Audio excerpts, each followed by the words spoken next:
This very easy to use Facebook trick generated more than 50,000 euros in extra revenue for one of our clients. And in this video, I'm about to show you how you can set it up yourself, how easy it is, and how you can scale from this. Because it's just an extra campaign. So it's not a regular scale campaign, it's an extra campaign you can implement into your ad account, actually boost your sales. So it's an easy trick. It's not guaranteed that it will work, but I will show you some cases in which it did. So if you're not doing this right now, you're maybe leaving money on the table because it works amazingly well and it is super easy. So let's dive into the ad account. This is one of our clients. You can see in the month of August that we have spent 40K in ad spend. We have generated 221K with a ROAS of 5.5, which is amazing. A lot of money for this client because you have to understand where they come from. So in full transparency, I'm also going to show you the dashboard and you can see that here. So the month of August, you can see the growth already. The blue line is August and the green line is July. So we already started running ads in July, which made us test a few things and go over the strategy, etc. And you have to understand where this client comes from. So if we go to, for example, the month of May and we go to September, you can see if it's going to load. Sometimes it takes a bit. Unfortunately, it's not Shopify. I know we use WooCommerce for this client, but you get the point. So you see the blue line, again, massive growth. You can see here that it's decreased a little bit because of stock issues. So we have to scale the budget down on Facebook ads, but you get the point. You see here that they were, generating 1 to 2, maybe 3K a day. So that's roughly 50K in monthly revenue. Then we started running the ads mid-July. So here, the blue line, and you can see that it took off in August. So it really took off end of July.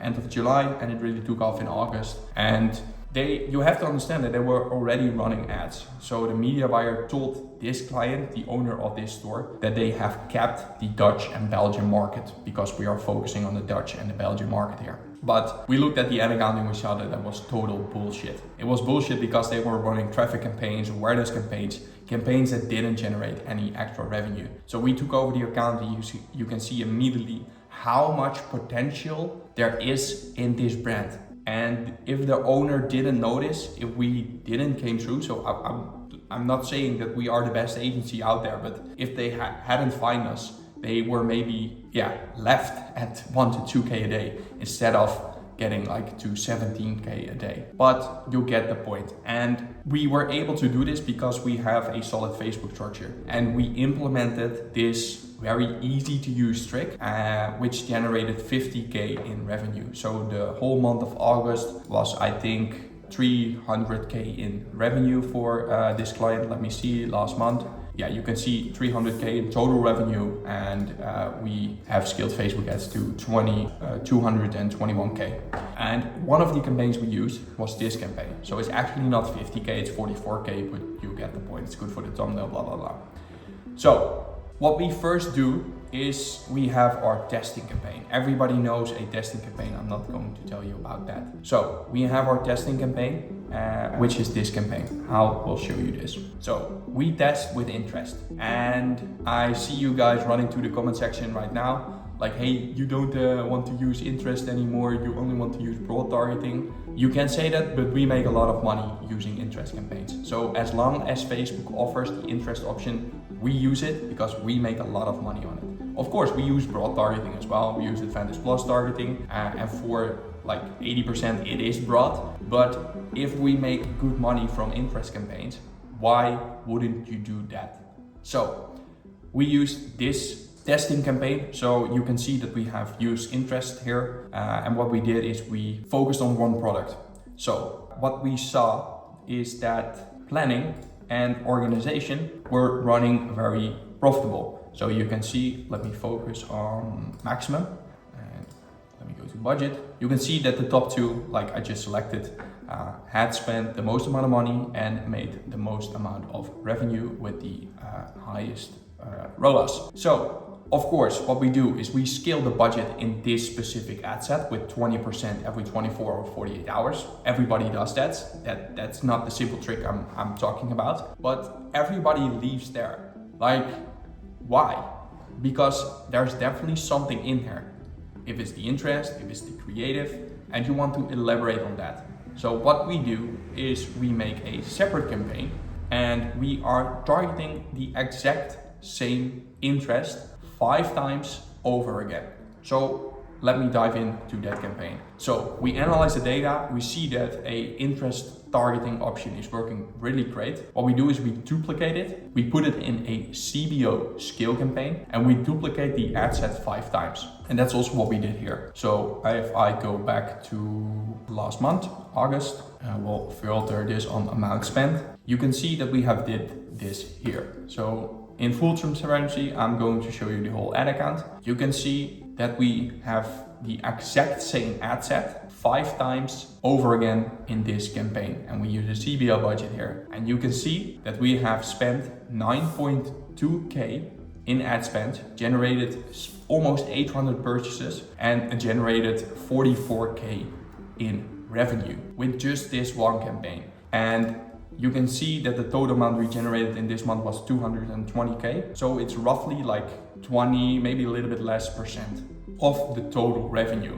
If we didn't do this, we didn't make a 44K extra in revenue. So it's really important to, if you see something in your testing campaign that works, to focus on that and see how you can scale that. And we use this trick in order to scale the campaign. We set the budget first on 100 or 200 or 250 a day, and we let it run for 1 to 2 days and see if it's profitable. If it is profitable, we just keep scaling it 20% every 24 or 48 hours. It's not a guarantee that it will always work, but as you can see, it worked amazingly well for this client. It had spent 9.2K and generated 44K in revenue. Even the frequency isn't that high, so it's only 1.7. You also want to look at that, because if your frequency is so high, you're maybe like spamming your audience. You have audience overlap, which is in the end not really good for your ad account. But yeah, if you look at these results, you get the point. If I show this to a client and I tell them like, hey, we may be facing overlapping audiences, but we are generating 44K in revenue with a ROAS of 4.8, I think you know the answer. So what I told you, it's not a guarantee that it always will work. You can see that from the previous test I just showed you that organization was also like a good interest. We also tested that. So if I go to maximum here, you can see that we have applied the same strategy, but it didn't work very great. So you see that only one ad set was hit on a KPI, but it wasn't very profitable for us in the end. So we turned it off. And yeah, that's what we usually see, that 1 or 2 or maybe 3 ad sets are profitable in that CBO campaign. The ones that aren't, just kill them and kill them, not scale them, just kill them and leave the money to the rest. And the thoughts behind it is very simple. Like if you have an audience size, for example, of 1 million, and that's, for example, the interest planning, like I just showed you, then what we see is if we duplicate it 5 times, Facebook is going after a audience section of the whole audience. So if we duplicate it 5 times, it will be divided in 5 pieces of the pie. Because of course, if you are targeting like an interest or a broad option, Facebook is not targeting the whole audience. It just can't. And if you do it like this, you divide your budget and you divide your big audience into small segments. That is what we see. And usually we see, like I just told you, is that 1, 2 or 3 of the 5 ad sets we have created will be profitable. And then you can just kill the other ones and you can scale those 1, 2 or 3 ad sets you have just made. So hopefully you will be having the same results as we got for this client.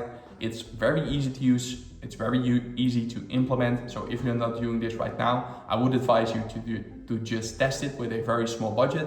And if you want to know more about us and how we scale our clients, there's a link below. Hopefully till the next video.